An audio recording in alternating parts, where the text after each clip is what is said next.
Hi guys, പോകണോ വേണ്ടയോ എന്നുള്ള ഒരു കൺഫ്യൂഷനിലായിരിക്കും അല്ലേ?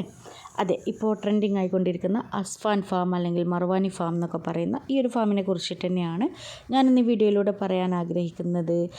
അപ്പോൾ എന്താ സംഭവം എന്ന് നോക്കിയാലോ. അതെ, ജിദ്ദയിൽ നിന്നും ഒരു 120 to 130 കിലോമീറ്റേഴ്സിൻ്റെ ഉള്ളിലായിട്ട് വരും ഈ ഒരു പറയുന്ന ഫാമിലോട്ട് എത്താനുള്ള ദൂരം. അത്രയും ദൂരം നമ്മൾ സഞ്ചരിച്ച് കഴിഞ്ഞാൽ അത്രമാത്രം വൈബുണ്ടോ എന്ന് ചോദിച്ചാൽ അതൊരു ചോദ്യചിഹ്നം തന്നെയാണ്. പിന്നെ ഓരോരുത്തർക്കും ഓരോ താല്പര്യങ്ങളായിരിക്കും. നാട്ടിൽ അത്യാവശ്യം കൃഷിയും അതുപോലെ തന്നെ എന്താ പറയുക, അത്യാവശ്യം വലിയ തൊടു, അതിൽ കുറേ മാവ്, പ്ലാവ് അങ്ങനെയൊക്കെയുള്ള ആളുകൾക്ക് ഇത് ഒട്ടും ഒരു സംഭവമായിട്ട് തോന്നില്ല.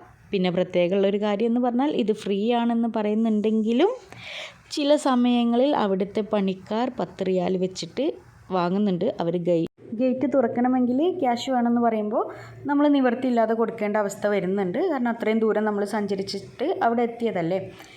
പിന്നെ ഈ പറഞ്ഞ പോലെ തന്നെ വേർത്താണോ അല്ലയോ എന്ന് നിങ്ങൾ വീഡിയോ കണ്ടിട്ട് ഒന്ന് തീരുമാനിക്കുക. ഇനി നിങ്ങൾ പോകുന്നുണ്ടെങ്കിൽ സന്ധ്യ ആവുന്നതിന് മുന്നേ തിരിച്ചു പോരുന്ന രീതിയിൽ പ്ലാൻ ചെയ്തിട്ട് പോവുക. അതുപോലെ തന്നെ അത്യാവശ്യത്തിനുള്ള ഫുഡ്, പിന്നെ വാട്ടർ, ഇത് രണ്ടും കയ്യിൽ കരുതുക. അസ്ഫാൻ കഴിഞ്ഞാൽ പിന്നെ അങ്ങോട്ട് ഒറ്റപ്പെട്ട റോഡുകളാണ്. അതുപോലെ തന്നെ വണ്ടി കണ്ടീഷനാണോ എന്നൊക്കെ നോക്കിയിട്ട് വേണം പോവാൻ. പിന്നെയുള്ള കാഴ്ചകൾ എന്ന് പറയുന്നത് കാര്യമായിട്ടുള്ളത് മാവാണ്. കൂടുതലും മാവാണുള്ളത്. അത് ഏജ്ഡ് ആയിട്ടുള്ള മാവാണ്, അതുകൊണ്ട് തന്നെ കായ്ഫലം കുറവാണ്. പിന്നെ പ്ലാവ്, ഈ പറഞ്ഞ വാഴത്തോട്ടം, അതുപോലെ തന്നെ ഇതാണ് കാര്യമായിട്ടുള്ളത്. പിന്നെ അവിടെയും ഇവിടെയൊക്കെ ആയിട്ട് നമുക്ക് നാരകം കാണാൻ കഴിയും. അതുപോലെ തന്നെ ഈത്തപ്പനകളും. ഇത്രയും കാര്യങ്ങളാണ് അവിടെ നമുക്ക് കാര്യമായിട്ടും കാണാനുള്ള കാഴ്ചകൾ എന്ന് പറയുന്നത് കേട്ടോ.